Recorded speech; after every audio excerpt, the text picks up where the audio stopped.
selamat sore pemirsa. Senang sekali rasanya saya Yasirni Syarifah kembali menyapa Anda dalam program Beranda. Dan selama 1 jam ke depan saya akan menemani Anda pada edisi hari ini Selasa 24 September 2013. Dan pemirsa, kita akan membicarakan hal yang sangat menarik di mana tema kita pada hari ini jam wajib belajar bagi para pelajar efektifkah? Di mana sebagaimana kita tahu bahwa Gubernur DKI Jakarta Joko Widodo akan melakukan uji coba untuk peraturan jam wajib belajar bagi para pelajar, dan uji coba ini akan dilakukan di 10 lokasi di daerah Jakarta. Dan peraturan ini tertuang pada Perda nomor 8 tahun 2006 tentang wajib belajar bagi para pelajar, dan salah satu pasalnya yakni pasal 7 ayat 3 yang menyebutkan orang tua berkewajiban untuk mendidik anaknya sesuai kemampuan dan minatnya serta menetapkan waktu belajar dari pukul 7 hingga pukul 9 malam. Dan untuk membicarakan masalah ini, saya sudah hadir bersama dengan Pak Didi Hartaya selaku Kasih Kesiswaan dan Sumber Belajaran. Halo, selamat sore Bapak. Selamat sore Pak Dias. Ya, kita ketemu lagi ya Pak ya. Iya. Pastinya kalau ngomongin masalah pelajar pasti bertemu dengan Bapak. Tidak akan ada habis-habisnya nih kalau ngomongin masalah pelajar. Ya, benar sekali. Nah Pak, saya membaca Perda nomor 8 tahun 2006 tentang wajib belajar. Ini berlaku untuk para pelajar, diwajibkan untuk belajar dari pukul 7 hingga 9 malam. Ini bagaimana Pak? Efektifkah Pak sebetulnya? Iya, sebetulnya ini perda adalah bagaimana mengatur tentang peran orang tua. Jadi di situ bukan pelajarnya yang jadi jadi subjek, tetapi yang menjadi subjek di situ adalah orang tua. Maka disebutkan kan orang tua wajib. Nah, jadi bagaimana perda ini mendorong agar orang tua punya kewajiban kaitan dengan memberikan layanan pendidikan kepada putra-putrinya. Ya, setelah anak-anak itu belajar seharian di sekolah, orang tua juga mungkin setelah seharian dia bekerja, maka pada pukul 7 sampai dengan pukul 9 itu adalah kesempatan orang tua untuk bertemu dengan anak-anaknya. Disitulah kesempatan orang tua untuk mentransfer pendidikan kepada putra-putrinya. Alangkah bahagianya kalau anak itu begitu ketemu dengan orang tua, apakah di saat formal apapun tidak sambil makan malam, ditanya, "Nak, tadi belajar apa sih di sekolah? Ada PR enggak? Besok kira-kira ada tugas enggak untuk besok? Ada ulangan tidak?" Dengan disapa seperti itu saja anak pasti punya rasa kebanggaan. Merasa diperhatikan sekali. Merasa gitu diperhatikan ya, Pak, ya? oleh anak. Itulah salah satu bentuk pendidikan yang ditransfer oleh orang tua. Nah, inilah pendidikan. Makanya pada waktu pukul 7, pukul 9 ini yang didorong, yang dikedepankan adalah peran orang tua. Jadi sebetulnya himbauan ini dari Pak Jokowi itu sebetulnya untuk orang tua ya Pak ya? Ya, sebetulnya untuk yang paling berperan di sini adalah orang tua. Tetapi orang tua pun pasti tidak akan terlepas dari kontrol masyarakat secara umum. Makanya dalam hal ini, ya untuk menerapkan wajib belajar ini, pada pukul 7 sampai pukul 9 malam, ya melibatkan seluruh stakeholder yang ada di lingkungan, ya karena pengawasannya bukan hanya ada di Dinas Pendidikan, ya tetapi ini menjadi bagian tugas tanggung jawab bersama masyarakat yang ada di lingkungan tersebut. Nah, lalu sebetulnya atas dasar apa Pak Jokowi mengeluarkan peraturan seperti ini? Apakah ada kaitannya dengan kecelakaan yang terkait dengan para pelajar atau memang Pak Jokowi punya tujuan tersendiri dari mengadakan? Oh, tidak ada. Kalau dihubung-hubungkan dengan kecelakaan yang kemarin terjadi, tidak ada. Ini salah satu bentuk perhatian dari Pak Gubernur yang memang beliau menyadari bahwa anak-anak itu merupakan aset yang tidak ternilai, yang mereka harus dilindungi, harus diperhatikan pendidikannya. Dan pendidikan itu juga bukan hanya tanggung jawab sekolah, tetapi menjadi tanggung jawab juga orang tua. Nah, kapan anak ada di lingkungan orang tua, itulah harus orang tua dapat memerankan. Makanya orang tua berkewajiban memberikan pendidikan kepada anak-anaknya. Ya, kalau mampu dia memberikan pembelajaran akan lebih bagus. Karena kalau pendidikan itu kan mengarah kepada perubahan tingkah laku, kalau belajar mengarah kepada peningkatan kualitas keilmuan. Ya, jadi kompetensi akademisnya lah yang diberikan. Itu kalau orang tuanya kompeten. Tapi kalau tidak, paling tidak unsur pendidikannya dengan menyapa anak tadi belajar apa di sekolah, besok belajar apa, ada ulangan dan tidak. Ya, itu salah satu bentuk perhatian pendidikan orang tua yang diberikan kepada anak. Baik, sebetulnya peran untuk mendidik anak belajar, melarang anak-anak keluyuran malam, atau semua yang dilakukan terlepas dari jam sekolah, itu kan sudah tanggung jawab sekolah ya Pak ya. Tapi kenapa Pak Jokowi turut serta akhirnya membantu orang tua untuk mengimbau membuat jam malam ini supaya belajar? Apakah ada yang salah dengan orang tua sekarang? Oh tidak, Nanti ya. Pak, kita akan lanjutkan Ya. perbincangan setelah yang satu ini. Pemirsa jangan kemana-mana, kita akan lanjutkan setelah yang berikut.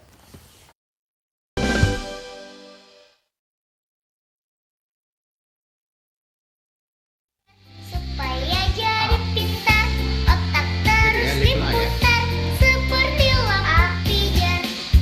11A. Terang benderang, otak pun jadi cemerlang. Cita-cita kan tercapai, hati pun terasa senang. Terang benderang, otak pun jadi cemerlang. Cita-cita kan tercapai, hati pun terasa senang. Ayo, ayo belajar supaya jadi pintar, otak terus diputar. Ya, pemirsa masih di Beranda dan sekarang saya sudah bersama dengan dua narasumber lainnya untuk membicarakan permasalahan jam belajar bagi pelajar. Efektifkah? Dan sudah hadir bersama saya Komisioner Komisi Perlindungan Anak Bapak M. Ihsan. Halo, selamat sore Pak. Dan juga dengan satu-satunya perempuan dari narasumber saya yang cantik ini, Ibu Retno Listiarni, betul ya Bu ya? Listiarti, ya. Listiarti ya Bu ya, dari Federasi Serikat Guru Indonesia. Halo, selamat sore Bu. Sore. Dan kita sekarang sudah ramai ya pemirsa, tadi cuma berdua aja. Dan tadi kita lanjutkan dulu Ya. Pak mengenai apakah memang sebetulnya orang tua zaman sekarang salah sehingga Pak Jokowi harus membantu membuatkan Perda nomor 8 ini Pak. Jadi ya tidak ada yang salah sebetulnya ya. Cuman barangkali orang tua belum bisa mengoptimalkan perannya sebagai orang tua dalam rangka memberikan ikut bersama-sama dengan pendidikan, yaitu untuk mendidik putra-putrinya. Karena seolah-olah sementara ini orang tua bahwa pendidikan itu menjadi tanggung jawab sekolah. Padahal tidak, dengan perda seperti ini kan berarti di sini bahwa pendidikan bagi putra-putri kita semuanya itu menjadi tanggung jawab bersama. Jadi selepas anak sekolah masih ada tanggung jawab orang tua untuk melakukan pendidikan bagi putra-putrinya, yaitu sesuai dengan pasal 7 ayat 3, yaitu pada pukul 7 sampai dengan pukul 9. Itu menjadi bagian dari peran orang tua untuk mendidik putra-putrinya. Baik, Ya. Saya ke Ibu Retno dari Federasi Serikat Guru Indonesia. Ibu seorang guru melihat perilaku anak murid. Tahu sekali pasti ya Bu ya, sudah lama menjadi guru pastinya ya. Dan kalau melihat Perda nomor 8 ini yang mengatakan bahwa pelajar harus belajar jam 7 sampai jam 9 malam, itu himbauan dari Pak Jokowi. Kira-kira ini anak belajar nggak sih Bu nanti? Ya kalau sebenarnya kalau itu jam 7 itu di Mesir maksudnya jam 19 ya. Iya. Sampai jam 21. Sebenarnya itu kan ruang privat ya, artinya sudah berada di dalam sebenarnya di dalam rumah gitu, hitungannya seperti itu sehingga anak-anak pada jam segitu tidak boleh keluar. Tapi murid-murid saya itu rata-rata mereka belajar kan masuk sekolah tuh dari setengah 7 ya Mbak, artinya setengah 7 itu sudah ada di dalam kelas. Mereka baru pulang jam 3 sore. Jam 3 biasanya mereka pulang sebentar, kemudian pergi les. Les itu justru pulangnya jam 21, kebanyakan murid-murid saya itu. Mereka rata-rata ambil yang setelah maghrib, kemudian selesai jam 21. Dan lesnya itu bermacam-macam. Mulai di bimbingan belajar, ada yang les bahasa, ada yang les musik, dan lain-lain. Itu justru dilakukan setelah pulang sekolah. Nah, bagi anak-anak ini, itu bagaimana? Kemudian yang menurut saya kemudian menjadi tidak efektif ketika anak-anak ini sebenarnya bisa mensiasati ketika saya ajak bicara, kamu gimana nanti nanggepin ini? Gampang lah Bu, jangan pakai baju sekolah gitu. Artinya Maksudnya jangan pakai baju sekolah pada saat? kalau keluar pada jam-jam segitu nggak usah pakai baju sekolah. Kalau pakai helm, misalnya naik motor, tutup helm, pakai baju jaket dan double-double kan kita juga tidak ketahuan bahwa kita anak sekolah. Zaman sekarang ya Bu ya, gitu sudah Artinya pintar. mereka bisa saja melakukan. Nah, kemudian bagaimana efektivitas, siapa yang akan mengecek ya, bahwa itu adalah anak sekolah dan lain-lain, apakah harus di stop, apakah kendaraannya, kemudian apakah akan dimintai ke surat identitas dan lain-lain. Sebenarnya niat ini baik, tetapi kami membayangkan ketika ngobrol dengan para guru dan anak-anak kemudian menjadi efektif ya gitu, karena anak-anak punya 1001 cara sebenarnya mensiasati ini. Itu ya. tadi kenapa makanya saya bertanya kepada Ibu, apakah dia belajar nanti ketika disuruh? Karena kan Sebenarnya ketika kalau- dipaksa, ya. ketika dipaksa mereka malah Ketika dia merasa beban. les di mana-mana itu sebenarnya dia belajar jadinya. Nah, ya. itu dia. Bagi anak-anak yang les Artinya ya. hitungannya kalau yang dimaksud belajar adalah ya itu juga belajar. Musik pun mereka belajar. Tidak ada ketentuan belajarnya di mana. Betul. Artinya kalau belajar itu harus di dalam rumah, itu konotasi yang kemudian kan justru membatasi ruang tadi. Oke, sekarang langsung ke Pak Emisan. Gimana menanggapinya ini? Ini menarik ya. Kita harus melihat dalam perspektif yang komprehensif ya, tidak bisa parsial, bahwa memang Undang-Undang Perlindungan Anak itu menegaskan untuk upaya pencegahan. Kita memahami bahwa sejak zaman Nabi Adam sampai sekarang, yang namanya melanggar itu pasti ada. Tapi ketika tidak diatur, itu persoalannya. Karena sistem pelindungan anak kita itu menegaskan mesti ada norma peraturan kebijakan, kelembagaan yang melaksanakan, dan kemudian bagaimana implementasi di lapangannya. Ini harus diatur. Kalau tidak ada aturannya, sama saja kita pembiaran oleh negara. Undang-undang mengatakan itu merupakan pelanggaran konstitusi oleh negara.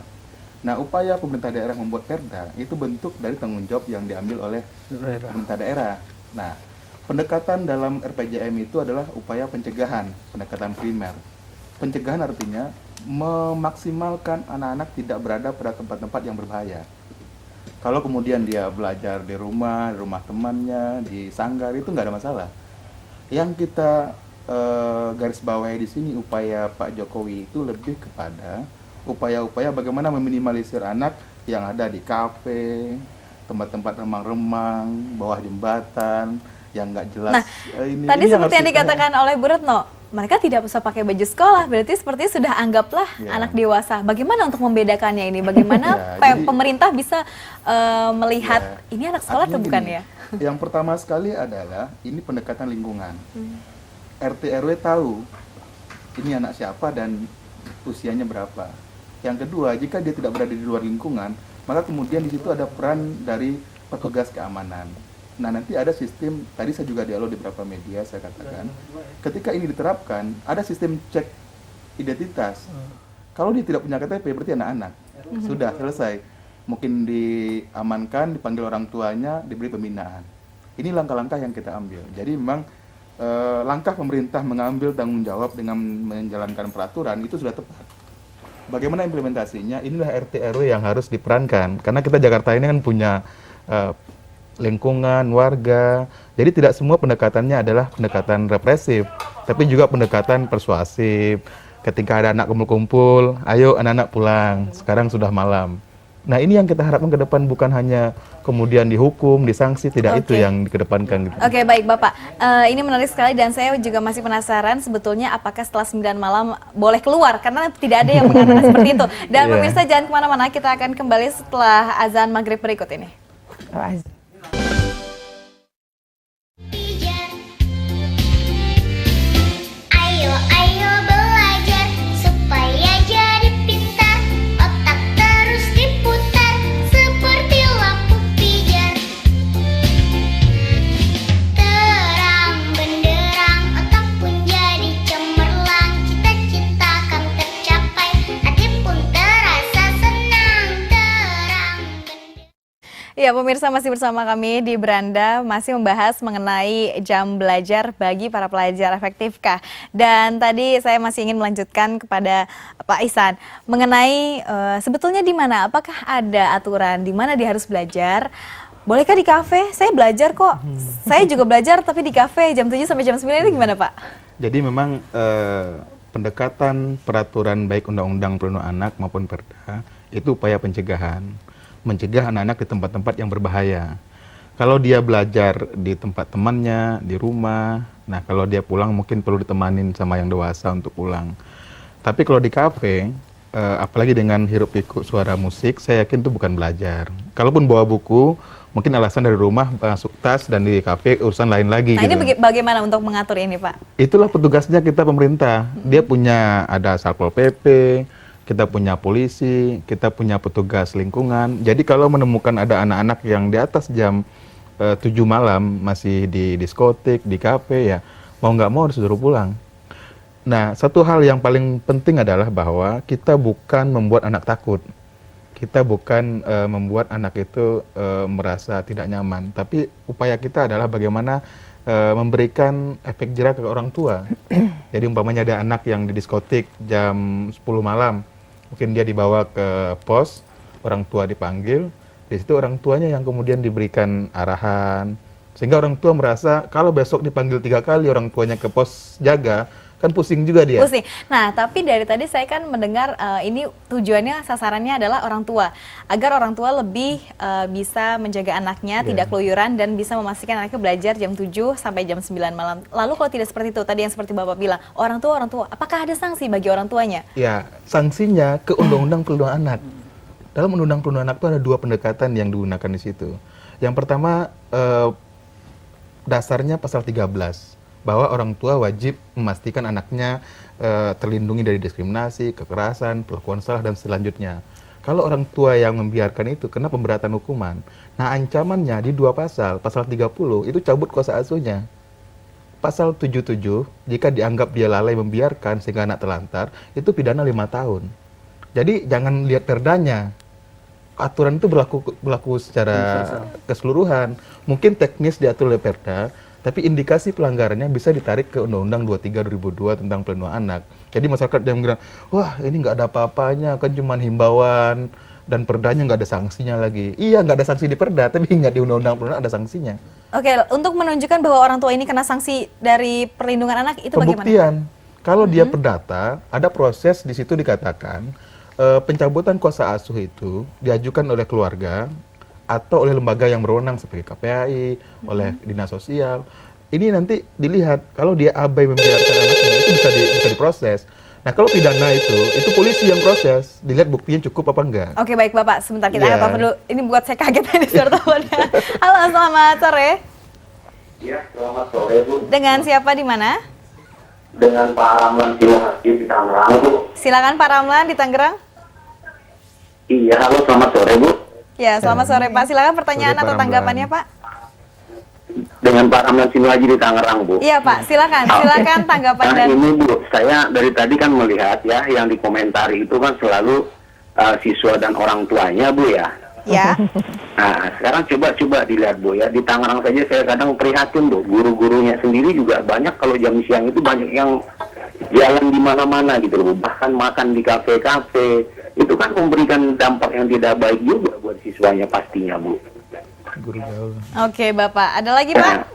Sudah itu saja. Jadi saya memohon juga kepada dinas yang terkait, cobalah diperketat lagi untuk guru-gurunya sendiri gitu loh. Jadi bagaimana siswa bisa baik kalau gurunya sendiri juga sudah tidak baik gitu. Baik Bapak, Itu terima pasti kasih. ada dampak. Terima kasih partisipasinya Bapak. Mungkin Pak Didi bisa berkomentar atau Bu Retno silakan.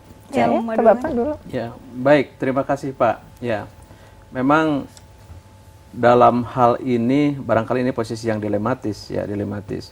Dilematisnya karena kami pun sebetulnya di Dinas Pendidikan sampai saat ini belum pernah mendapatkan guru yang seperti tadi Bapak sampaikan. Karena guru itu untuk di DKI, kebetulan tadi Bapak dari Tangerang sih ya. Untuk di DKI, guru itu mesti masuk ke sekolah itu paling lambat pukul 6.30 dan baru pulang pukul 15. Tidak ada jeda waktu istirahat untuk keluar jauh dari lingkungan sekolah. Saya nggak tahu kalau di lingkungan sekolah di Jakarta, di Tangerang ada yang berdekatan dengan KP. Dan saya rasa juga KP juga apa sih ya sudah buka di jam-jam seperti itu gitu ya. Ya karena ini kalau Bapak tadi bisa menyampaikan fakta, ya fakta barangkali ini sebagai bahan masukan untuk Dinas Pendidikan. Dan juga mungkin dari teman guru ini, dari Bu Retno, apakah ada guru di Jakarta yang berperilaku seperti itu? Karena sampai saat ini kami di Dinas Pendidikan belum pernah ada yang mem-BAP guru yang pada saatnya harus bertugas, dia berada di tempat yang tidak pantas dilakukan oleh guru. Baik, kalau Bu Retno sendiri bagaimana? Apakah ada teman-teman Ya, atau sekarang Malam gini hari ya, mungkin maksudnya. kalau di Jakarta sih kami itu harus masuk 6:30 dan harus keluar jam 3 gitu ya. Jadi Kalau kemudian ada di luar jam itu, kemudian ada di jalan ya, saya rasa mungkin banyak kali, mungkin bukan kafe kali ya. Biasanya bukan cuma guru sih ya, PNS-PNS lain juga kerap diketemukan sedang belanja begitu ya. Yang saya terima beberapa kasus ya. Tapi kayaknya kalau nongkrong di kafe enggak ya. Rata-rata kalau nongkrong kayak di kafe seperti di Starbucks dan lain-lain itu justru kepala-kepala sekolah ya.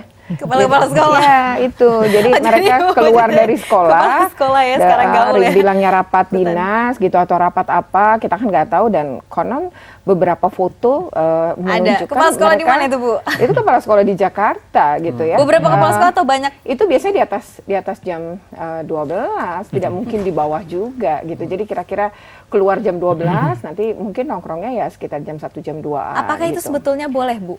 Sebenarnya nggak boleh di masa-masa ini, tapi kan kita juga guru-guru tidak tahu kepala sekolah punya tugas apa tidak gitu ya. Tapi itu sebenarnya adalah beberapa, mereka punya kelompok-kelompok yang kemudian artinya Pak Kepala Sekolah itu mencuri-curi waktu begitu ya, Bu?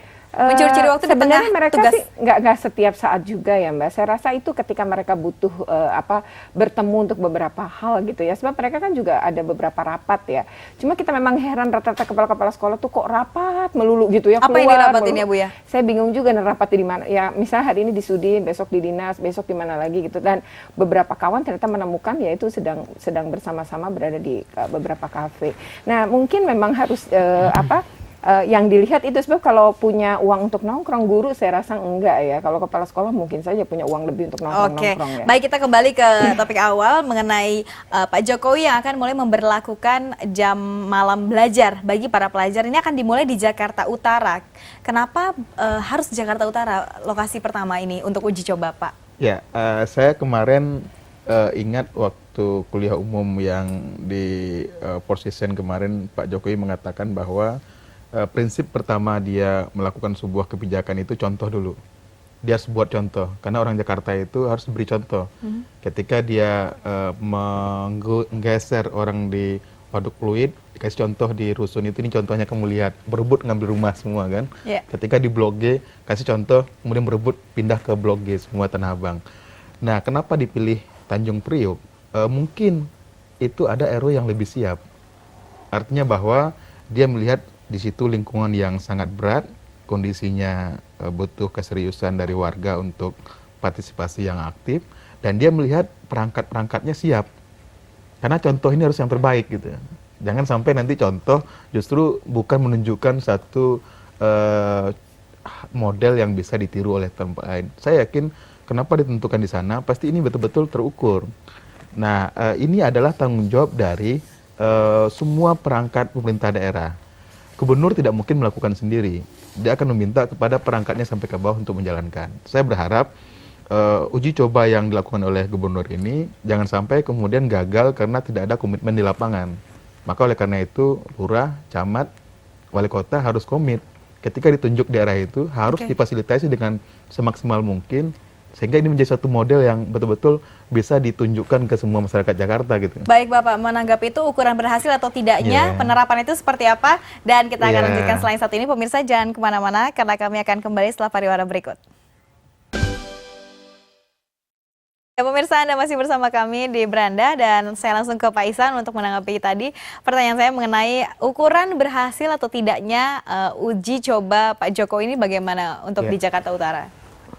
Saya dalam rapat koordinasi kemarin dengan Dinas Pendidikan dan juga dengan Biro Pendidikan Dikmental, itu dijelaskan bahwa semua itu ada prosesnya, mulai dari persiapan, perencanaan, koordinasi dengan RT RW yang akan ditunjuk, pembekalan. Jadi tidak serta-merta kemudian hari itu langsung berubah, tidak. Tapi ada tahapan-tahapan. Nah, ketika masuk pada tahapan perencanaan yang sudah matang dari awal sampai akhir, kita akan ikut monitoring di lapangan nanti melihat. Nah, saya berharap dari aparat pemerintah dan perangkat-perangkat warga itu bisa membuat target-target yang terukur. Jadi tidak ini juga ya terlalu berlebihan, tapi terukur. Setiap tahapan apa yang akan dihasilkan itu yang harus dimunculkan ke publik. Disampaikan, kami akan lakukan A, B, C, D. Semua orang bisa kontrol di lapangan gitu. Baik Bapak, kita akan sapa penelpon dulu. Halo, selamat sore. Halo. Selamat sore. Selamat sore, dengan Ibu siapa di mana? Ibu Made Santiari dari LPA Kabupaten Buleleng, Bali. Oh ya, Dari silakan Bali. Ibu tanggapannya. Berbicara tentang jam wajib belajar, efektifkah? Itu efektif, kalau menurut pendapat saya. Ya. Kenapa? Jadi untuk anak belajar itu menjadi tanggung jawab orang tua sepenuhnya, kalau pendapat saya. Bukan tidak percaya dengan gurunya, tapi sepenuhnya tanggung jawab orang tua, baik di rumah maupun di sekolah. Kemudian tentang masalah anak belajar malam, itu kemungkinan pengawasan orang tua terhadap anak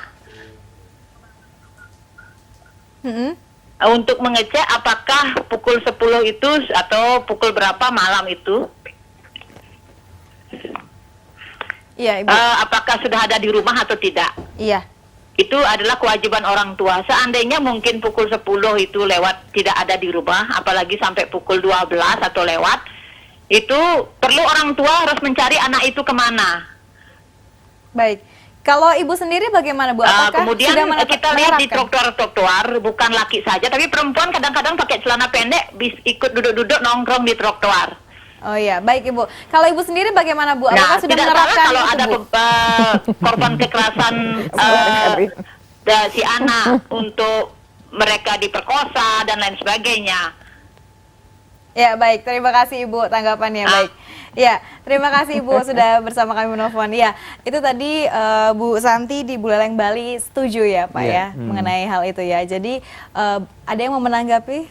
Ya. Saya mau ini menanggapi yang pertama gini ya, kadang aturan itu memang dibuat bagus dengan tujuan baik, tapi kadang-kadang pada tingkat pelaksanaan itu lemah pada sosialisasi, dan ini kerap terjadi sebenarnya, apalagi untuk Jakarta ya. Tadi kalau bicara Jogja misalnya, mereka punya budaya yang nyaris sama ya, sementara homogennya nyaris seperti itu. Sementara kan Jakarta sangat plural, dan Jakarta itu sulit sekali karena orang berbagai ini budaya ada di dalam sini. Memang agak sulit. Yang kedua adalah budaya masyarakat Jakarta yang memang kemacetan luar biasa, sehingga mereka sampai rumah memang begitu malam larut. gitu. Jadi ini juga ada faktor-faktor yang tidak bisa sebenarnya disamakan. Dan kemudian faktor-faktor ini pun orang tua juga banyak, saya mengerti bahwa ini maksudnya baik, sebagai orang tua saya juga mengerti, tetapi kan juga kadang-kadang orang tua ini banyak juga yang menyerahkan kepada sekolah, seolah-olah dengan memberikan uang dan lain-lain ya selesai sudah ya. Ini pun masih banyak tipikal masyarakat yang seperti ini. Artinya untuk membangun ini tentu sesuatu yang sangat tidak mudah gitu untuk Jakarta, dan menyadarkan orang tua seperti ini, niat itu bagus, tetapi asal penerapannya adalah keras. Kayak misalnya di jalan ya, soal lain-lain tuh banyak juga yang diselesaikan secara damai-damai, ya akhirnya juga sulit sekali menegakkan aturan. Nah, sama halnya saya rasa ini gitu ya, apalagi ini sanksi atau aturannya sebenarnya belum pernah saya rasa terjadi ketika kelalaian orang tua mengakibatkan orang tua ini kemudian dipersoalkan secara hukum, kan nyaris juga belum ada. Nah, inilah yang menurut saya diperlukan satu kesadaran, dan itu tidak bisa dibangun cepat. Yang kedua adalah sosialisasi. Bagaimana persoalan ini bisa disosialisasi? Saya melihat soal PPDB saja sudah jauh-jauh hari dikatakan, tapi kan orang tua nggak peduli, antar aja kalau anak gua daftar sekolah gitu. Berarti Yang artinya kan gini Bu, juga, gitu. tidak semua orang tua care. Nah, balik lagi Oh ke iya, orang tua. jelas. Orang tua di sini ada yang orang tua gaul, ada orang tua yang sibuk bekerja dengan dirinya sendiri. Ini apakah ada pengaruh seperti itu? Untuk Jakarta Cuek apalagi? sekali dengan anaknya, berlomba-lomba seperti yang tadi Bapak bilang. Kalau tadi Bapak bilang berlomba-lomba untuk ke klub, kalau ini berlomba-lomba orang tua perempuan dan laki-laki sama-sama bekerja, ini bagaimana Pak? Ya, jadi gini, Mungkin kita harus memahami struktur peraturan, implementasi, dan bagaimana pengawasan. Kita harus paham secara komprehensif bahwa memang dalam fakta di lapangan berbagai karakter muncul dan persoalan bisa muncul. Tapi kalau kemudian kita mengatakan bahwa ini tidak mungkin karena ini, itu satu cara berpikir yang mungkin kurang pas. Nah, yang kita katakan bahwa dimanapun daerah yang baik di Jogja maupun di Jakarta, bahwa masyarakat itu yang harus mengontrol. Masyarakat yang harus mengontrol. Karena berapa jumlah petugas kita? Baik, Bisa baik dihitung Bapak gitu ya. Didi sepertinya sudah mau menjawab juga, tapi tunggu sebentar, tahan dulu. Iya. Coba kita angkat telepon dulu. Halo, selamat sore. Selamat sore, Iya, dengan siapa? dengan Anas di Purbalingga. Anas di? Anas Jawa Tengah. Di Jawa Tengah, silakan. Oke. Cuman menanggapi, prinsipnya sih setuju untuk adanya jam wajib belajar itu.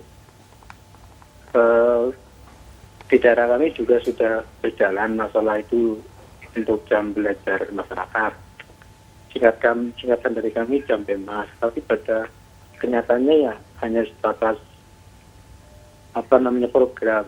Untuk keberlangsungannya itu ya nggak ada seperti itu. Jadi saya setuju dengan ibu yang tadi bahwa prinsipnya ya belajar itu memang tanggung jawab orang tua. Baik. Kemudian kalau memang mau diterapkan masalah itu, ya yang penting tidak melalui beban anggaran. Artinya jangan-jangan nantinya hanya menambah beban anggaran yang akan menjadikan pendapatan baru lagi bagi yang bersangkutan itu. Oke, baik. Nanti kita akan tanggapi. Pasti sudah tidak sabar tadi Bapak Didi juga ini mau menanggapi. Terima kasih Pak. Ya, terima kasih Bapak di Jawa Tengah. Dan kami akan kembali setelah yang satu ini untuk menjawab pertanyaan tadi. Jangan kemana-mana pemirsa, kita akan kembali setelah yang satu ini. Ya, terima kasih pemirsa masih di Beranda bersama kami. Tadi ada yang mau menanggapi Bapak sekalian menanggapi tadi yang penelpon terakhir. Ya. Jadi barangkali kembali ya tentang gagasan Pak Gubernur kaitan dengan memberlakukan jam belajar bagi anak. Ini kaitan dengan masalah perhatian beliau yang memang cukup tinggi terhadap perhatian kepada anak, karena anak ini merupakan aset yang tidak ternilai, sehingga ya beliau berkewajiban sebagai kepala daerah bahwa tanggung jawab pendidikan itu bukan semata-mata hanya di sekolah, tetapi menjadi tanggung jawab pemerintah secara lebih luas. Nah, kaitan dengan masalah pemberlakuan tempat-tempat sebagai valeting, ya memang ini bukan semata-mata menjadi tanggung jawab dinas pendidikan, atau bukan hanya tanggung jawab orang tua, tetapi ini membangun satu komitmen bersama di lingkungan yang dimulai dari keluarga, ada RT, ada RW, ada kelurahan, ada aparat, di mana semuanya punya peran yang tidak bisa terpisahkan. Ya, begitu anak harus ada di lingkungan keluarga, berarti keluarga lah dia punya peran. Begitu anak tidak ada di lingkungan keluarga, bagaimana berkoordinasi dengan pihak lingkungan.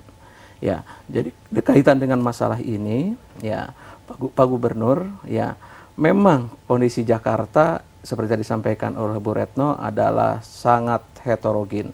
Tetapi sebagai ibu kota itu sesuatu yang wajar, makanya dengan diterapkannya perda kembali ini, ya ini bagaimana dengan kondisi yang heterogen ini, dengan membangun komunitas di lingkungan yang heterogen juga, ya pasti kalau sudah menjadi suatu kebiasaan dalam rangka memproteksi anak untuk anak bisa lebih terkendali, itu sesuatu yang sangat positif. Oke, ya. Kalau perda ini kan sudah ada dari dulu ya Pak ya, dari tahun 2006. Kenapa baru sekarang kita naikkan begitu Pak?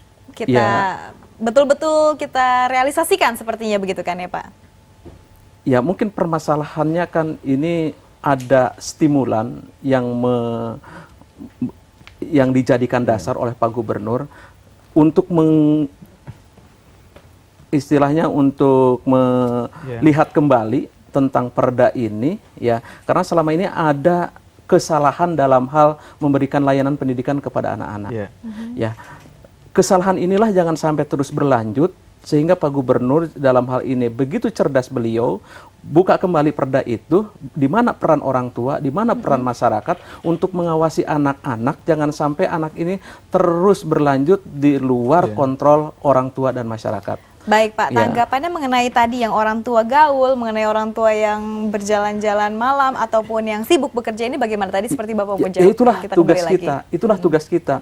Bagaimana kita memberikan tekanan kepada orang tua bahwa orang tua punya kewajiban kepada anak untuk memperhatikan anak dalam bidang pendidikannya. Ya. Karena itu tadi pendidikan tidak bisa diselesaikan di sekolah. Oke, baik. Kesimpulan terakhir. Mungkin jadi gini, saya pikir gini, Pak Didi mungkin ragu-ragu menjawab ya. Tapi sebetulnya saya mengamati tidak hanya 2006, 2002 itu sudah ada Undang-Undang 23 2002. Ini masalah kepemimpinan. Pemimpin yang mau mengambil tanggung jawab dan punya komitmen terhadap perlindungan anak dan tidak. Saya pikir ini harus ditularkan ke semua pemimpin sampai ke presiden. Kalau kita membiarkan pemimpin tidak menjadikan anak menjadi sebuah komitmen, maka kemudian anak akan cerebut kemana-mana. Jadi saya berharap langkah gebrakan Jokowi ini diikuti oleh kepala daerah di tempat lain. Itu yang pertama. Yang kedua, kita tidak bisa menghindari pertanyaan tadi bahwa orang tua, guru itu menjadi teladan buat anak-anak, digugu dan ditiru.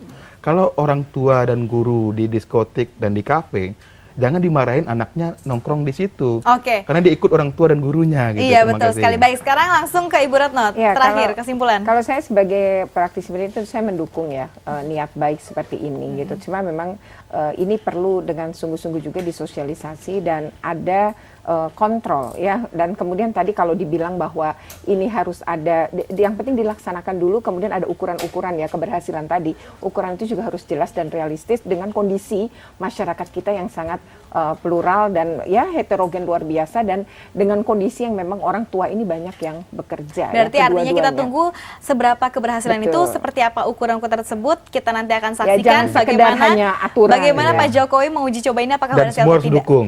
Semua harus dukung, Iya. baik. Apalagi orang tua tidak mau anaknya juga terlantar betul. keluyuran kemana-mana. Iya, Baik, betul. terima kasih Bapak, Ibu sudah hadir di sini. Terima kasih banyak sudah berada di Beranda bersama kami di Jak TV. Dan pemirsa, itu tadi perbincangan kita mengenai pelajar harus ada jam malam belajar pada jam 7 sampai jam 9 malam efektifkah? Di mana nanti kita akan tunggu jawabannya setelah Pak Jokowi sudah merealisasikannya.